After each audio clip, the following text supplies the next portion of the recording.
오늘 저는 본문의 말씀을 통하여 탄식하며 우는 자의 복이라고 하는 제목으로 하나님 말씀 증거하도록 하겠습니다. 어제 본문의 말씀에 보니까 총체적인 타락과 그리고 전 방위적인 제약상을 보여준 이스라엘은 이제 하나님의 이 취소할 수 없는 심판을 받게 됩니다. 그 심판 속에서도 하나님은 자비하지 않으시겠다. 내가 저들의 소리를 듣지 않으시겠다라고 선포하시죠. 그게 8장 18절의 말씀인데, 나도 분노로 갚아 불쌍히 여기지 아니하며 긍휼을 베풀지도 아니하리니 그들이 큰 소리로 내 귀에 부르짖을지라도 내가 듣지 아니하리라. 하나님의 이 준엄하신 심판은 반드시 실행되고야 말 것이며, 그 심판 중에서도 살아남을 자가 없을 것 같은 그렇게 완벽한 심판을 하나님이 예고해주고 계시다는 거죠. 이렇게 예고편을 아주 그냥 강력하게 인상지어 주셨죠. 그래서 하나님께서 오늘 그 심판을 실행하는 장면을 이제 에스겔에게 계속해서 지금 환상으로 보여주고 계시는데요. 1절과 2절은 이 심판의 집행자들을 소집하고 계십니다. 모으고 계시는데, 6사람이 북향한 윗문길로부터 오는데, 이제 북향한 윗문의 의미가 뭐고, 이제 6사람이 누구고, 이렇게 그런 것들 궁금해하고 있는데요. 우리가 성경이 말하지 않는 바에 대해서는 너무 이렇게 나가지 않으면 좋을 것 같아요. 그냥 편하게 6사람의 하나님의 택하신 심판자 혹은 이제 천사들을 불렀다, 이렇게 좀 이해하시면 좋을 것 같아요. 각 사람의 손에 죽이는 무기를 잡았다. 아유, 너 그거 되게 죽인다, 이게 멋지다, 그런 게 아니라 죽인다는 건 어떤 거겠어요? 정말 살생하는 무기를 잡았다는 거죠. 이제 이것을 이제 원어에서 직역한다면 철퇴를 잡았다, 이렇게 번역을 했어요. 철퇴를 잡았다. 그런데 그 중에 한 사람에게는 좀 특별하게 베옷을 입혔고, 또 그가 서기관의 먹그릇을 이제 허리춤이든 이런 데 이제 찬 모양을 묘사해 주고 있죠. 먹그릇에 뭐가 담겼겠어요? 그러면 먹그릇이니까 뭐가 담겼겠어요? 먹이 담겼을 거예요. 그 먹의 용도가 뭘까요? 이마에 표식을 하는 용도의 먹그릇이었다라고 이제 성경이 말하죠. 3절과 4절에 보시면 이 심판과 그리고 이 죽음에서도 피하게 된 자들이 있음을 예고하십니다. 피하게 된 자가 있다. 어떻게 피하였는지는 조금 뒤에 다루도록 하고요. 5절에서 7절은 이 많은 이스라엘 사람들이 죽임을 당하게 되는 그런 광경을 말해주고 있습니다. 얼마나 처참한지 모르겠어요. 우리 5절부터 6절 같이 읽어볼게요. 시작. 그들에 대하여 내 귀에 이르시되 너희는 그를 따라 성읍 중에 다니며 불쌍히 여기지 말며 긍휼을 베풀지 말고 쳐서 늙은 자와 젊은 자와 처녀와 어린이와 여자를 다 죽이되 이마에 표 있는 자에게는 가까이 하지 말라. 내 성소에서 시작할지니라 하시니 그들이 성전 앞에 있는 늙은 자들로부터 시작하더라. 여러분, 이 말씀에서 좀 인상받은 내용 없으세요? 인상받으신 그러한 단어나 문구 없으세요? 저는 이런 생각이 들어요. 하나님이 하나님의 이 심판자들을 보내셔서 그 땅을 심판하신다. 그러나 너무나 아이러니하게도 그 심판의 시작점을 어디서부터 심판한다고 나왔죠? 어디서부터 심판하신다고요? 성소에서부터 시작하실지니라. 성소에서부터. 그리고서는 그 심판자, 그들이 성전 앞에 있는 누구? 늙은 자들로부터 심판을 시작하더라는 것입니다. 그럼 되게 아이러니하지 않습니까? 성소에서부터 시작을 합니다. 하나님을 예배드리는 성소에서부터 시작하되 그곳 가까이에 있는 늙은이들로부터 심판을 시작한다. 분명 환상 속에서 이들은 철퇴라든가 살상용의 무기를 이들이 맞고 죽게 되죠. 너희를 쳐서라고 그러니까. 그런데 성전 앞에 있는 늙은 자들로부터 이 심판이 시작된다. 혹시 여러분 늙은 자라는 표현 그 밑에다가 혹시 각주 1번, 2번 달아놓고 누구라고 말하고 있지 않아요? 혹시 해설 성경에 없어요? 그렇죠. 예. 늙은 자들, 장로예요, 장로. 물론 이제 단편적으로 나이가 많은 자를 장로라고 했을 수도 있습니다. 뭐 그런 의미가 좀 있어요. 근데 이제 그렇지 않을 수도 있다는 거죠. 그들이 지금 어디 앞에 있다 그러죠? 그 늙은 자들이 성소 앞에 있었다. 성소 앞으로 모여든 거예요. 그러니까 성전은 하나님을 예배하고 하나님을 찬미하고 그분을 향해서 간절한 우리 신앙의 고백이 있는 자리가, 거기가 성소 아니겠습니까? 거기가 성전 아니겠어요? 그런데 그 성전에서 그들은 예배하지 않았고, 그 성전에서 그들은 오히려 우상을 숭배했고, 우리가 어제 본 것처럼, 그 전주들에 본 것처럼 그들은 오히려 그곳에서 하나님의 영광을 가리워버리는, 하나님의 영광을 가리워버리는 그런 일들을 그들이 했다라는 거죠. 그들이. 여러분, 성전 앞에 있다 그래서 그것이 그들의 구원을 보장하지 않더라는 것입니다.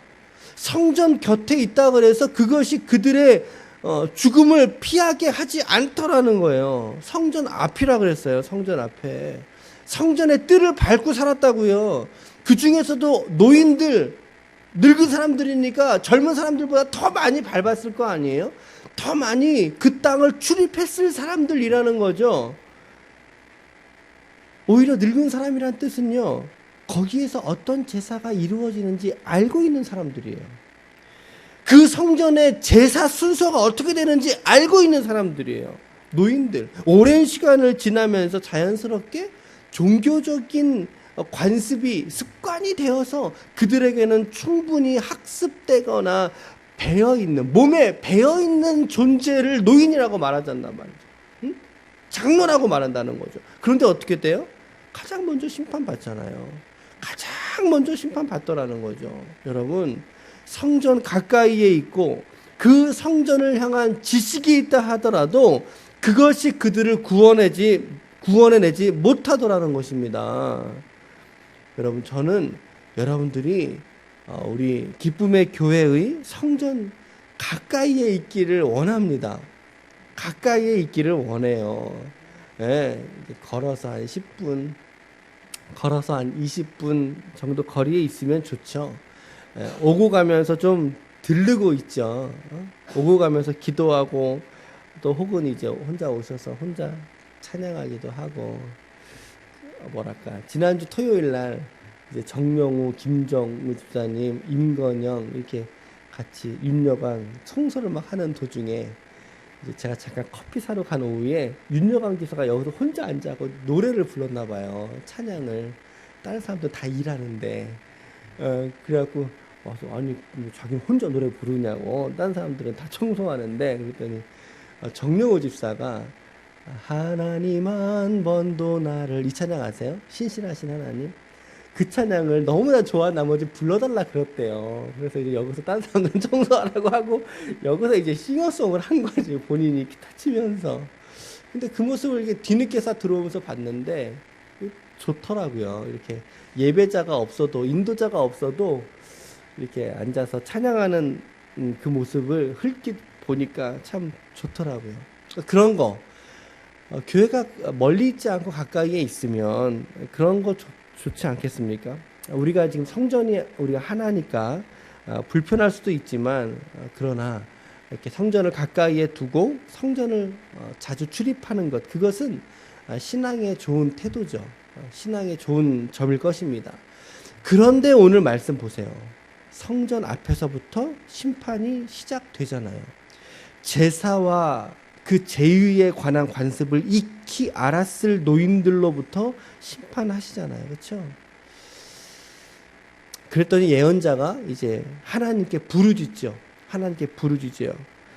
9장 8절 같이 읽어볼게요. 9장 8절 시작. 그들이 칠 때에 내가 홀로 있었는지라 엎드려 부르짖어 이르되, 아하 주 여호와여, 예루살렘을 향하여 분노를 쏟으시오니 이스라엘의 남은 자를 모두 멸하려 하시나이까. 예언자가 여적지 하나님께 이런 소리 한번 하지 못했거든요. 아 그렇습니까? 아 그렇네요. 아 그렇군요. 그러다가 이 예언의 이 구체적인 심판의 모습을 그가 목도하게 되니까 못 견디고 하나님께 부르짖는 장면이에요.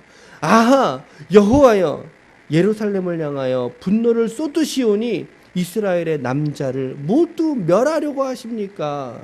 그 질문에 하나님께서 답변하십니다. 9절 말씀. 그가 내게 이르시되 시작. 이스라엘과 유다 족속의 죄악이 심히 중하여 그 땅에 피가 가득하며 그 성읍에 불법이 찼나니 이는 그들이 이르기를 여호와께서 이 땅을 버리셨으며 여호와께서 보지 아니하신다 함이더라. 에스겔아, 그들의 죄악이 얼마나 관영한지 너가 모르냐? 그 피가 이 땅에 얼마나 가득한지 모르겠구나. 심지어 그들은 하나님인 나를 향하여 하나님이 이 땅을 버리셨다. 그가 더 이상 우리 백성을 돌보지 아니하신다. 라고 하면서 끝까지 이 백성은 나를 깨닫지 못한다. 내 속마음을 저들은 이해하지 못한다. 라고 하나님의 절규처럼 저는 들렸어요. 이 말씀이 하나님의 절규로서 에스겔에게 이렇게 말씀하시더라는 거죠. 그래서 이 본문은 아까 먹그릇을 찾던 그 사람이 하나님께 와서 이제 복명하여 이르되, 이제 명령에 순종해서 이르되 내가 명령하신 것을 다 준행하였습니다 라고 본문은 끝나게 됩니다. 제가 오늘 말씀드리고 싶은 메시지는 한 가지입니다. 누가 하나님의 심판에서 구원받을 수 있었는가입니다. 누가 이 완벽한 저주에서 살림을 받을 수 있었는가, 생명을 받을 수 있었는가라는 것입니다. 누가 이 하나님의 완벽한 진노에서 열애될 수 있었는가, 구원받을 수 있었는가라는 거예요. 여러분, 누가 구원받을 수 있었습니까? 누가 구원받을 수 있었어요, 여러분? 그렇죠? 4절 말씀 보세요.